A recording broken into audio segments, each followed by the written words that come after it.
जोशी साहब के जन्मदिन का कार्यक्रम है। जोशी साहब और भाभी जी के शादी की 50वीं गोल्डन वर्षगांठ यानी गोल्डन जुबली का कार्यक्रम है।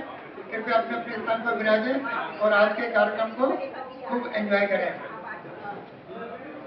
तो आपकी अनुमति हो तो चालू करें।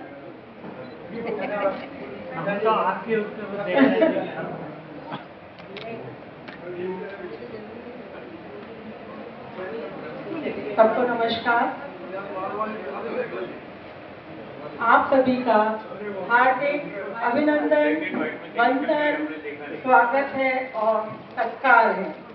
मैं ममता महेश्वरी, साथ में है मेरे जीवन साथी मैं रमेश महेश्वरी। इस प्रोग्राम के मेरे हमसफर। तो हम लोग ले चलते हैं आपको इस शानदार आयोजन की ओर, जहां हम आदरणीय श्री शरद जोशी भाई साहब और श्रीमती शोभना जोशी के विवाह के 50वीं वर्षगांठ एवं जोशी साहब का 80वां जन्मदिन मनाने के उपलक्ष्य में आयोजित इस समारोह में सम्मिलित हुए हैं। इस प्रकार दो शुभ अवसर का संगम है। हम सभी इस खुशी के महासागर में डुबकी लगाकर आनंद की प्राप्ति करेंगे। तो अब शुरू करते हैं कार्यक्रम हैप्पी बर्थडे और गोल्डन जुबली।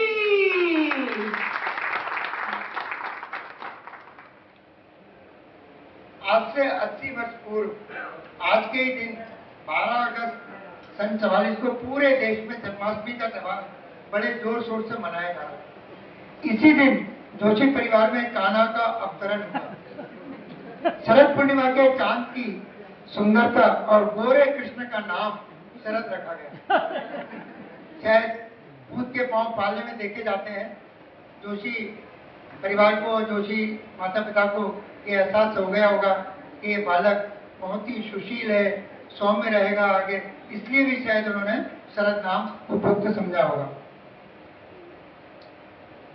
चंद्रमा की 16 कलाओं के प्रवीण के समान आप अपने स्कूली एजुकेशन को बहुत अच्छे से करके आपने बीएससी एजी किया और इसके बाद प्रतिष्ठित स्टेट बैंक ऑफ इंडिया में अपनी सेवाएं देकर खूब यश प्राप्त किया। 27 मई सन 74 का दिन आपके जीवन में संपूर्णता लेकर आया। इस दिन शोभना के रूप में अत्यंत विदुषी गौरी स्वरूपा को आपने जीवन संगिनी के रूप में स्वीकारा। आदर्श दंपति के रूप में आपने 50 वर्ष की दीर्घ अवधि में अपने सद्व्यवहार, मिलनसारिता, सहयोगी भावना से प्रशंसा प्राप्त की। आप दोनों का अगाध प्रेम का साथ और कई एनिवर्सरी मनाए, ऐसी हम कामना करते हैं और शुभकामनाएं व्यक्त करते हैं। दिसंबर 2005 में जोशी परिवार ने पहले सर्चर को अपना स्थायी निवास बनाया और सभी रहवासियों के बहुत जल्दी आप दोनों चहेते बन गए। ये मैं ही नहीं कह रहा हूँ, पहले सर्चर के आप किसी भी व्यक्ति से पूछ लेंगे तो वो कहेंगे कि जोशी दंपति जैसा व्यवहार कुशल होना बहुत मुश्किल है। आपने अपनी सेवाएं पहले सर्चर रहवासी समिति में सह सचिव और कोषाध्यक्ष के रूप में देकर श्रेष्ठ कार्य प्रणाली की छाप छोड़ी और अब तो आप सभी परिचित हैं जोशी साहब की कार्य प्रणाली से। सीनियर सिटीजन फोरम में अपनी सेवाएं देकर आप लोकप्रियता प्राप्त कर रहे हैं। आदरणीय भाभी जी के साथ आप निरंतर सभी रहवासियों में स्नेह से रह रहे हैं।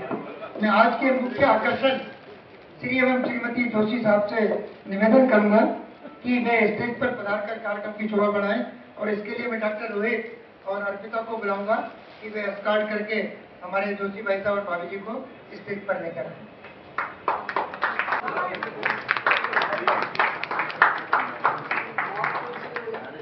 आप विराजेंगे जोशी साहब और भाभी जी। साक्षात लक्ष्मी नारायण की जोड़ी मंच पर विराजमान हो रही है। अब इसके पीछे की कहानी और उसके आगे की कहानी के लिए मैं ममता से अनुरोध करूंगा कि वे कार्यक्रम को आगे बढ़ाएं। तो कुंभ और अक्षत का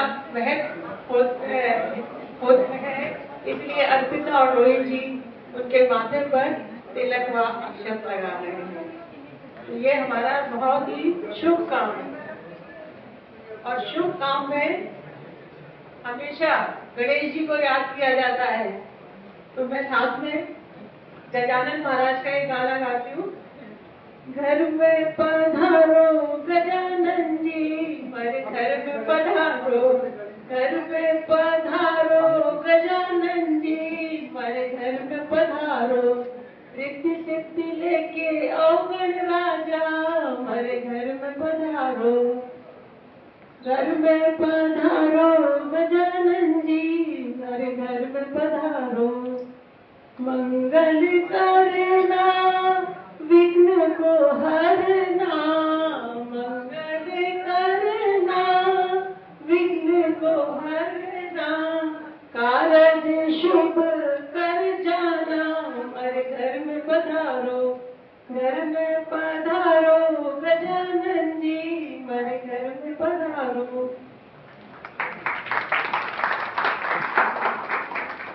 भारतीय संस्कृति में किसी भी आयोजन का प्रारंभ हम गणेश प्रार्थना से करते हैं, तो वो मैंने शुरुआत कर दी है। और अब इस श्रृंखला की प्रथम कड़ी में गणेश वंदन नृत्य के लिए मैं बुला रही हूँ जोशी दंपत्ति की देवती।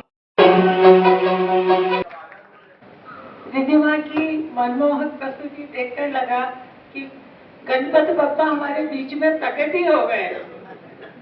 रिद्धिमा बेटा, आपकी इस प्रस्तुति के लिए बहुत बहुत प्यार और खूब दुलार तुम्हें, ऐसे ही आगे खूब करो डांस, है ना।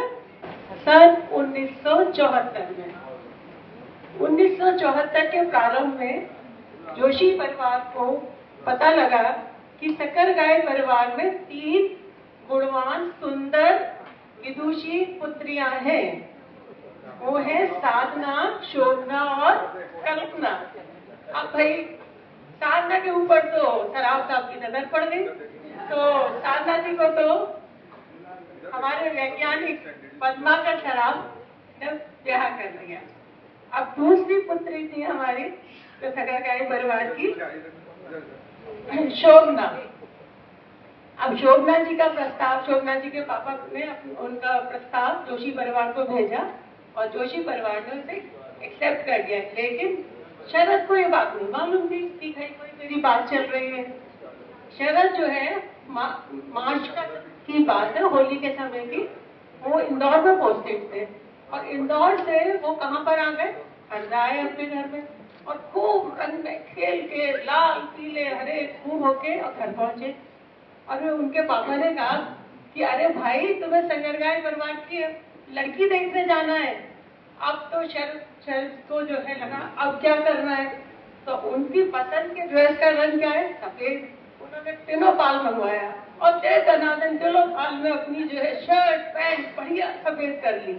और उसके बाद क्या ठाट बाट से एकदम युवा सुदर्शन अपना जो है आकर्षण पैदा करके और वो पहुंच गए कहाँ पर, होशंगाबाद। और होशंगाबाद वहां पहुंचे। होशंगाबाद पहुंचने के बाद वो शोभना जी के घर के आसपास रहे, देख रहे थे कि भाई क्या है कैसा है। लेकिन शोभना भी बहुत कम ना थी। जैसे शरद जी जो है सफेद दिनों बाद पहले कपड़े पहन के आए थे, तो शोभना भी कम ना थी। उन्होंने जैसे ही देखा कि धवल वस्त्र पहने एक युवक मेरे घर के चारों तरफ चक्कर काट रहा है, तो उन्होंने फिर लेके रंग की पिचकारी, लाल रंग की पिचकारी ऐसी मारी कि वो लाल रंग कब प्रेम रंग में बदल गया पता ही नहीं लगा। और फिर शोभना जी गाने लगी, रंगीला रे रंगीला रे तेरे रंग में क्यों रंगा है मेरा मन, छलिया रे न बुझे है ये जलन, ओ रंगीला रे। ये तो थी शोभना की आवाज में। और मैं साथ में शरद की भी आवाज बताती हूँ। शरद ने क्या कहना शुरू कर दिया, ए फूलों की रानी बहारों की मलिका, तेरा मुस्कुराना गजब हो गया। ए फूलों की रानी बहारों की मलिका, तेरा मुस्कुराना गजब हो गया। न दिल होश में है न मैं होश में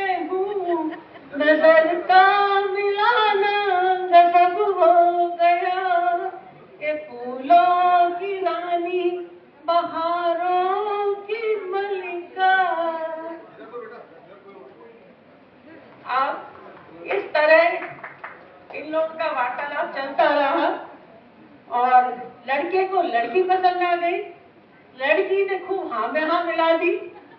अर्पिता बरोही जी, आइए अपने स्वजनों के साथ अब करते हैं हम दोनों, इन दोनों की सगाई।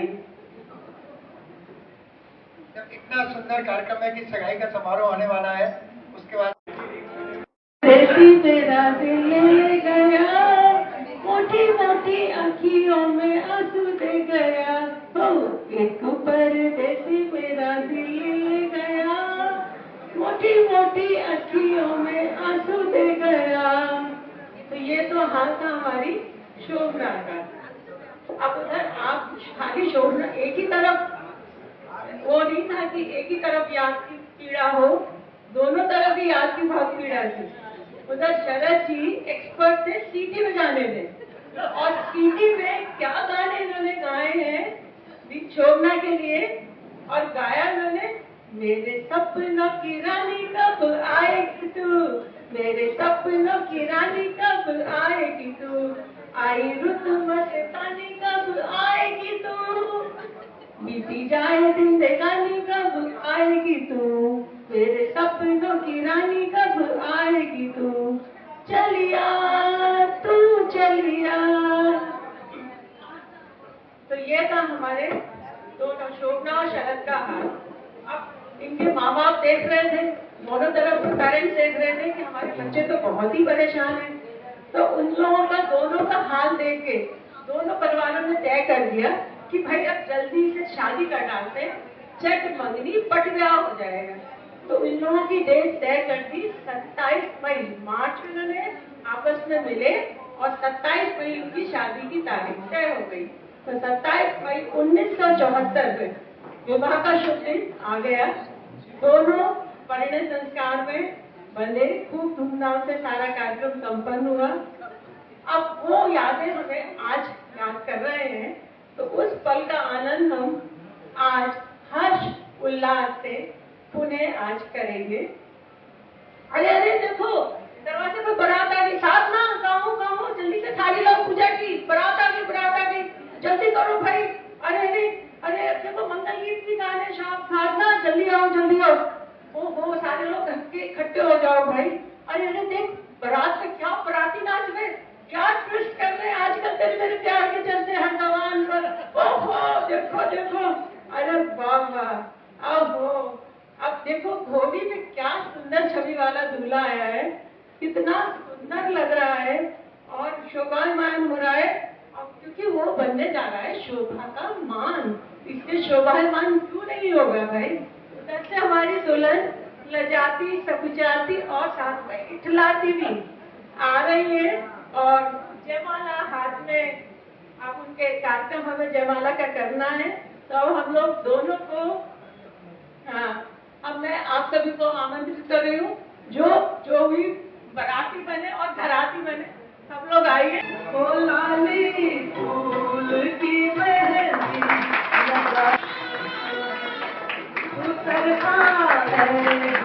अब उसमें दो प्रश्न आ रहे हैं। या तो 27 मई को बहुत गर्मी थी, 44-45 डिग्री टेम्परेचर था, खूब मेकअप था, उसके कारण गिरी थी, या इतने सुंदर तेजमय दूल्हे को रूप को देखकर वो गिर गई थी। अब आप बताइए क्या बता दीजिए। आपकी कहानी क्या रहती है ये तो अब सब आप लोग समझ ही गए होंगे। मतलब भाभी जी का क्लियर कर कहना है कि कारण यही था कि इतने सुंदर सुदर्शन रूप को देखकर मेरी सहेलियां बेहोश हो गई थी। 27 मई सन 74 का मैंने टेम्परेचर देख लिया, उस दिन हल्की सी बारिश हुई थी, गर्मी नहीं थी।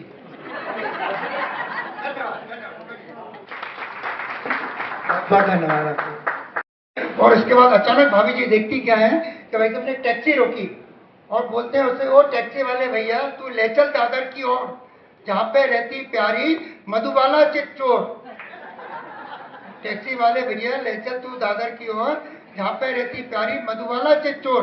भाभी जी बहुत चक्की रह गई, क्या कह रहे हैं भाई साहब, तो मेरी बात तो मानो, चलो चलो। दोनों टैक्सी से सब मधुबाला के बंगले पे पहुंच गए और बहुत देर तक भाई साहब वहाँ पे जो है मधुबाला के बंगले की तरफ देखते रहे। किस्मत की बात मधुबाला नहीं आई। भाई साहब थोड़े से निराश हुए, अभी बहुत परेशान हो गए, जोशी साहब को बार बार मधुबाला के बंगले की तरफ देख रहे हैं। भाई साहब ने टैक्सी दूसरी बुलाई और तुरंत एक फोटो फ्रेम वाले के पास चले गए और उससे कहा कि भैया मधुबाला का बहुत अच्छा बड़ा फोटो फ्रेम करके दो। एक 3x2 का फोटो फ्रेम करवाया भाई साहब ने और बंबई से यात्रा करके और अपने घर वापस आ गए। आज भी आप जब जोशी साहब के घर जाएंगे या जाते होंगे, जैसे ही ड्राइंग रूम में बैठते होंगे, भाभी जी चाय लेके आती है, उसके पहले आपकी नजर पड़ जाती है मधुबाला की तरफ। तो वो मधुबाला का फोटो भाई साहब ने बंबई से खरीदा था। भाई साहब की मुस्कान बता रही है कि बात सही है। भाभी जी अब तो कोई नाराजगी नहीं ना। Thank you. अब मैं हमारे बीच में भाई साहब के बहनोई साहब डॉक्टर अनिल पारे साहब में बहुत से लोगों को बोलना है। पहले लोग समझते थे कि कोई लिखी हुई चीज है तो शायद वो छपी हुई चीज होगी, इतने मोती के समान। आज 80 साल की उम्र में भी उनकी हैंड राइटिंग अति सुंदर है।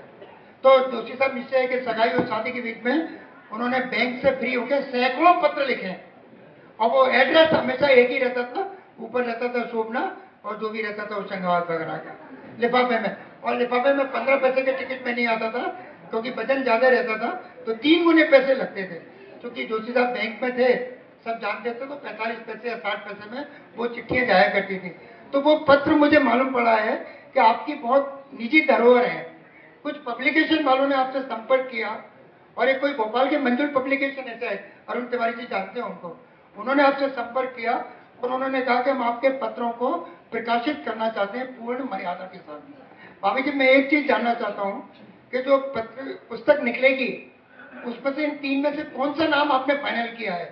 पहला नाम है सिलसिला, दूसरा प्रणय निवेदन, तीसरा हलचल। इनमें से कौन सा नाम आपने फाइनल किया है? सभी को बता दीजिए, विमोचन के समय अच्छा रहेगा। तीनों नाम बहुत अच्छे, तीनों नाम बहुत अच्छे हैं, बहुत बढ़िया। इसका मतलब बहुत जल्दी वो किताब आपको पढ़ने को मिलेगी। बहुत बहुत धन्यवाद। देखिए ये तय है कि जब शादी हो रही थी आपकी तो सबसे ज्यादा सक्रिय और सबसे ज्यादा आकर्षण का केंद्र पगारे दंपत्ति थे, क्योंकि मैं समझता हूँ कुछ समय पहले उनकी शादी हुई थी। और जब साले की शादी होती है तो बहनोई का तो जलवा ही अलग होता है, बात ही नहीं करते वो तो अगर कोई बात भी कर रहा होगा तो उसके मुंह में गोली दे देते होंगे, तो गोली खा मुझे मस्ती करने दे। तो ऐसे हमारे डॉक्टर पगारे साहब और 2 साल पहले तो 2 साल क्या 15-20 साल तक जलवा रहता है। जब वो फूफा बनता है उसके बाद उसकी फिर वैल्यू थोड़ी डाउन हो जाती है। तो जीजा का तो कहने क्या। तो ऐसे पगारे दंपत्ति जिनका की परिचय देना मेरे लिए संभव नहीं है, इतनी विधाओं से संपन्न आप व्यक्ति नहीं है, संस्थान है। तो मैं दोनों पगारे साहब और मिसेज पगारे को स्टेज पर आमंत्रित करूंगा और हमें ले चलिए आप 27 मई 74 की ओर। आइए सर, डॉक्टर साहब आइए। शुभकामनाएं। बहुत बहुत धन्यवाद।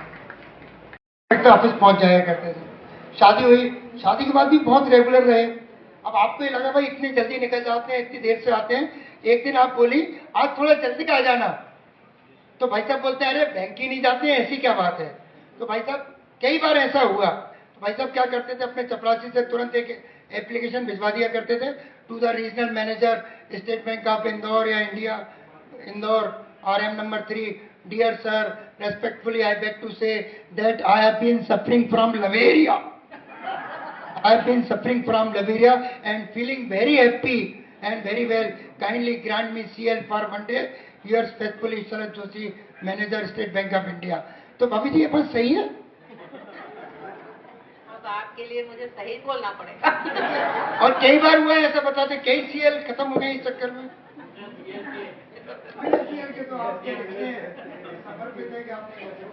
तो चलिए अब फिर अपन 27 मई 74 को पहुंच जाए। इधर पगारे साहब का जलवा था और तैयारियां चल रही थी और बारात में जश्न मन रहा था, तो उधर भी जोश कम नहीं था। उधर जो साड़ू कहेंगे, मतलब जो बड़ी बहन है भाभी जी की, वो और उनके पतिदेव माननीय हमारे प्रिय पद्माकर सराफ साहब भी जोश में कम नहीं थे। उस दिन भी उन्होंने पूरी तैयारियों की जिम्मेदारी ले रखी थी।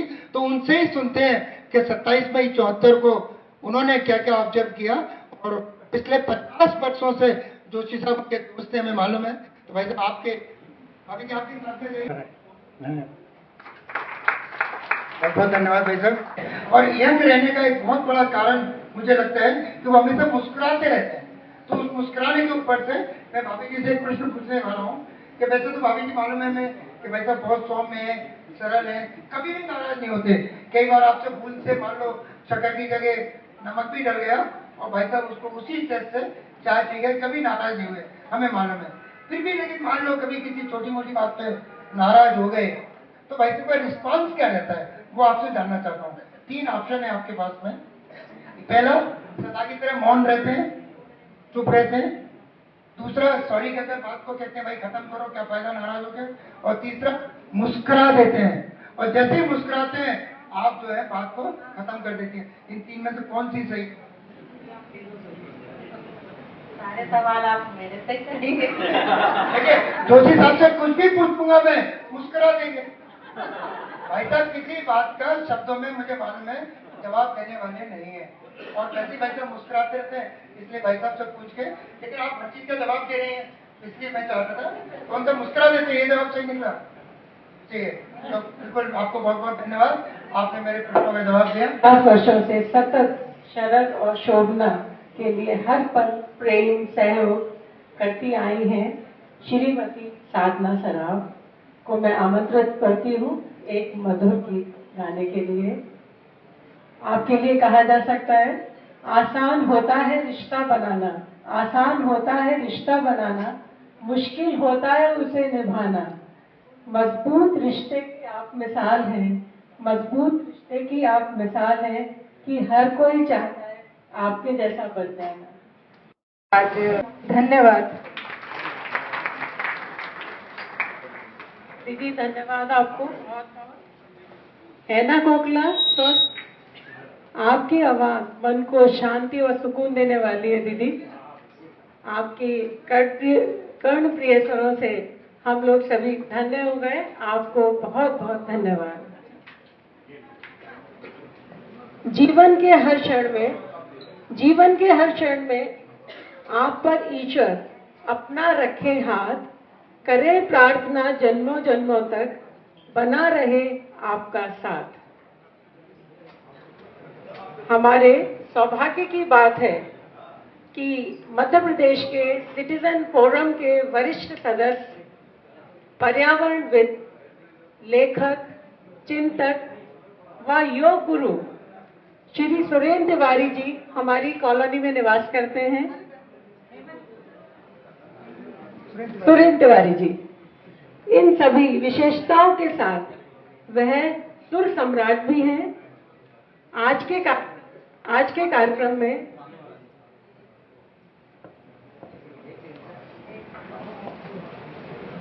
श्री सुरेंद्र तिवारी जी की बहुत सारी विशेषता हैं और उनके साथ साथ वह सुर सम्राट भी हैं। आज के कार्यक्रम में गीत के रूप में मधुर तरंगों को बिखेरने के लिए सादर आमंत्रित करती हूँ मैं श्री सुरेंद्र तिवारी जी भाई साहब को। भाई साहब, आपका स्वागत है। धन्यवाद भाई जी। पे लंच चालू कर दीजिए, दूसरा हमने निर्देश दिया है मुझे, तो जो भी यदि मान लीजिए थोड़ा जल्दी में है और लंच लेना जाए तो उनका स्वागत है। वे सुस्वादी लंच का भी आनंद लेंगे और हमारा प्रोग्राम भी चलता रहे। द्विवेदी साहब से भी निवेदन है और अरुण तिवारी साहब से निवेदन है कि आप भी अपनी शुभकामनाएं व्यक्त करने के लिए मैं आपको आमंत्रित करूंगा, तो कृपया लंच का आनंद भी लें और कार्यक्रम को भी चलें। जी धन्यवाद। बहुत सुंदर। में थे तो आप हर साल मुझे ग्रीटिंग कार्ड भेजा करते थे नए वर्ष में, और मैं अपनी टेबल पे कांच के नीचे 1 साल तक उसको संभाल के रखता था और नए ग्रीटिंग कार्ड आता था तभी रिप्लेस करता था। तो आपकी प्रतिभा के तो सभी गायन है, बहुत बहुत धन्यवाद। तो आज का जो कार्यक्रम है इसकी सफलता का 100% श्रेय डॉक्टर रोहित राजमेर और अर्पिता को देता हूँ मैं इस कार्यक्रम की सफलता के लिए। वे जोशी साहब के दामाद हैं और मैं उनसे निवेदन करूंगा कि वे आए और स्टेज पर अपनी बुलंद आवाज में विनम्रता से जोशी साहब को शुभकामनाएं दें। भाभी जी को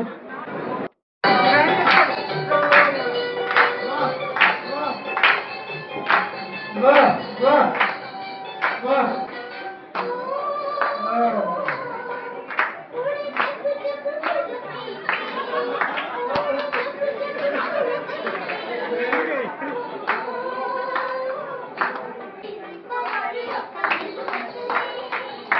वाह।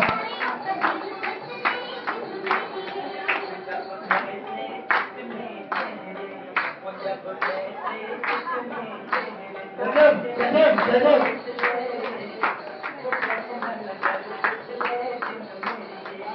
बहुत सुंदर। ये प्लेटें लेके निकल आइए। अरे वाह।